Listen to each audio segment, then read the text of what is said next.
Counselling है ही है जी लेकिन पेरेंट्स को भी इसकी काउंसलिंग खुद लेनी चाहिए जी कि भाई अगर अपने बच्चे का जब रिश्ता लेते हैं, हाँ जी जब उसकी शादी का टाइम आता है, हाँ। तो आप कितना रिसर्च करते हैं? ये जो कन्वेंशनल कोर्सेज का सिलेक्शन है, क्या इस देश की अनएम्प्लॉयमेंट का रीजन है?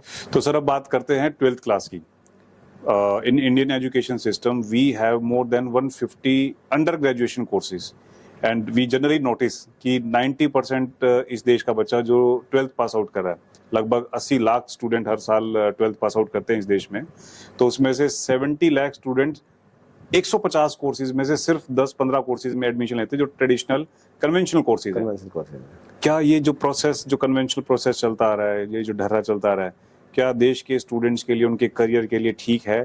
क्या उनको बाकी ऑप्शंस की तरफ नहीं देखना चाहिए? क्या हर 90% स्टूडेंट सिर्फ 15 कोर्सेज के लिए बना है?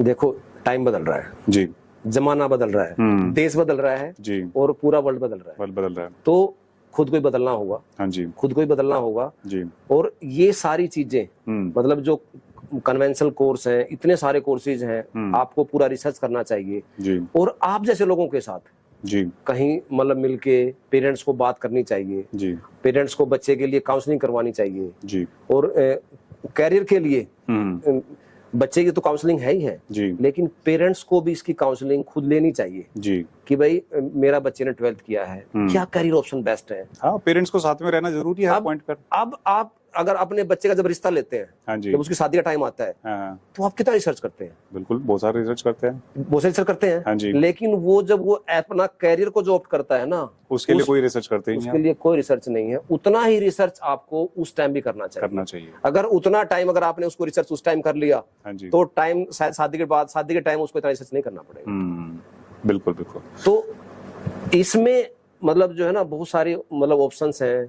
मान लो बच्चे को, नॉन मेडिकल वाले बच्चे के लिए, मेडिकल वाले बच्चों के लिए, आर्ट्स और कॉमर्स वाले बच्चों के लिए, तो इसमें और आजकल मैं बात करूं, अगर मैं इंजीनियरिंग की अगर मैं बात करूं, इंजीनियरिंग में भी कन्वेंशनल कोर्स बच्चे ज्यादा ऑप्ट करते हैं। हाँ जो जी, जो जिनके नाम उन्हें सुने हुए, हाँ जी, हाँ जी, सुने हुए जिन्होंने, मतलब उसकी खुद की रिसर्च नहीं है, जो उसने सुना हुआ है आस पड़ोस से, सिर्फ उसकी सोच वहीं तक है। और मैं कन्वेंशनल कोर्स में जैसे मैं बात करूं, इंजीनियरिंग में जैसे मैं बात करूं, जी, आजकल हर बच्चा कंप्यूटर साइंस, सीएससी, आईएमएल, अपने एरिया की बात करें तो सिविल, इंजीनियरिंग का मतलब अब सिर्फ कंप्यूटर साइंस बन चुका है, सिर्फ कंप्यूटर साइंस। इसके अलावा पता ही नहीं कि इंजीनियरिंग कुछ और भी हो सकती है। इंजीनियरिंग और भी हो सकती है, ये बिल्कुल आपने पॉइंट बिल्कुल ठीक उठाया। हाँ जी। अब मैं जैसे पिछले मैं लगभग 16 साल से लगभग ऑलमोस्ट 15,000 बच्चों से मैं जुड़ा जी, और बच्चे मतलब पढ़ के भी निकले, उनसे मतलब इंटरेक्शन भी हुआ। आज भी बच्चे मेरे साथ मतलब जो है ना अटैच हैं जी।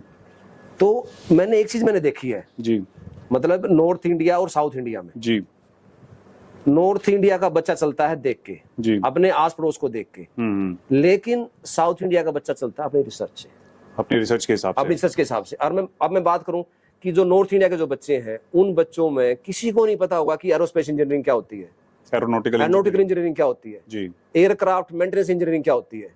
हाँ, ये नाम कभी सुनते ही नहीं, पता होगा। कोई बच्चा बोलता ही नहीं कि मुझे ये करना है, और लेकिन ये इतने मतलब हॉट कोर्सेज हैं जो बच्चे को निकलते ही जॉब है और इतना बढ़िया कैरियर है इसमें। अच्छा, इंडिया में नहीं, वर्ल्ड वाइड, पूरे वर्ल्ड वाइड जी, लेकिन यहाँ के बच्चे को नहीं पता।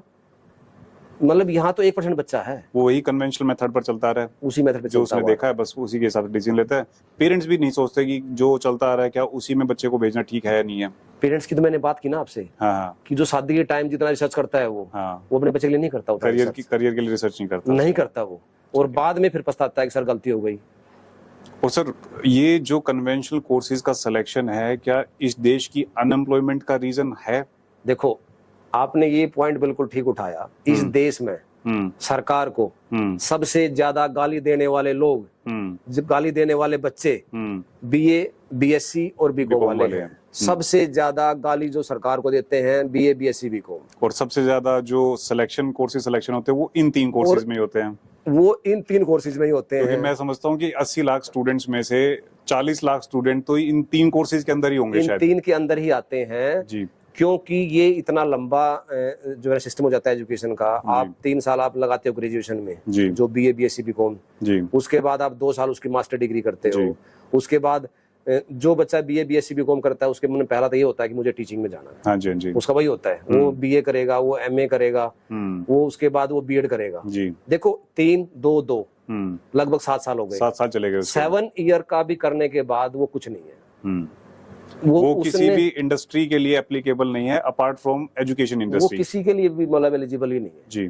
मतलब वहां तक पहुंचने के बाद भी जी वो उसने बीएड भी कर लिया, उसने मास्टर्स भी कर ली, 7 साल की बड़ी मतलब जर्नी कर ली, उसके बाद भी वो वहीं खड़ा है जहां पर पहले था। वो वहीं खड़ा है क्योंकि मैं जहां तक सोचता हूँ ना, वो कोर्स है मजबूरी के जी, मजबूरी में पड़ता है बच्चा जी। किसी ने मान लो बीए कर लिया, जब बीए बच्चा करता है उसके सपने होते हैं, बड़े बड़े सपने, मैं अभी सेकंड ईयर में हूँ, मैं अभी थर्ड ईयर में हूँ, लगेगा पता कि जब उसका जब एंड हो जाएगा, जब थर्ड ईयर का, मैं तो कुछ भी नहीं हूँ, मैं तो कुछ भी नहीं हूँ, तो उसके बाद मजबूरी में सोचेगा चल मैं एमए कर लेता हूँ जी, मास्टर्स कर लेता हूँ, तब वो बस टाइम निकालने के लिए मास्टर में फिर उसके सपने होंगे, फिर दोबारा से मैंने एमए किया है, फिर पता चलता है कि कुछ भी नहीं किया है, फिर वो उसको 2-4 जो आस पड़ोस वाले बोल देंगे भाई बीएड जरूरी है, बीएड भी कर ले, फिर वो कहने और सुनने के हिसाब से बीएड भी कर लेता है, फिर वो लगातार जो है ना मजबूरी बीएड भी कर लिया, कंटिन्यूटी में बीएड भी हो जाती है। उसने 7 साल लगा दिए, उसके बाद कोई गवर्नमेंट जॉब निकल गई जी, वहां भी एलिजिबल नहीं है जी, क्योंकि उसके लिए फिर वो टीचर के लिए वो एचटेट सीटेट नेट ये वो चाहिए, फिर वो कॉम्पिटिटिव एग्जाम क्लियर वो 7 ईयर लगा के फिर वो कोचिंग संस्थान में जाएगा, मुझे मेरी तैयारी करा दो एचटेट सीटेट की, ये मतलब नेट की तैयारी करा दो कि मैं टीचिंग में एलिजिबल हो जाऊं, और उसमें कंपटीशन इतना ज्यादा है कि लाइफ में पहली बार उसको कंपटीशन का एक्चुअल मतलब पता चलता है कि लाखों लोगों के साथ क्या कंपटीशन का एक्चुअल मतलब होता है। वहां जाके उसको फील होता है कि मैं कहाँ, मैं तो दलदल में घुसता दलदल में घुस गया हूं, मैं तो बिल्कुल नीचे तक फंस गया हूँ।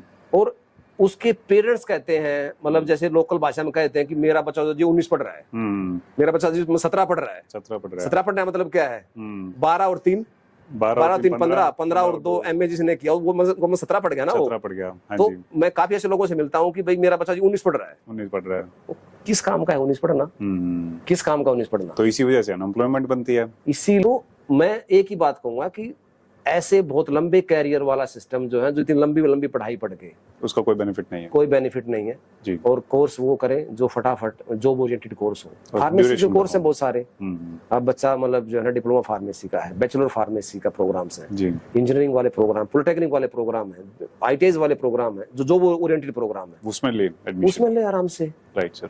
और भी बहुत सारी बातें हैं जो हमें विजय पाल सर से जाननी है, so don't go anywhere, stay tuned with career जानो।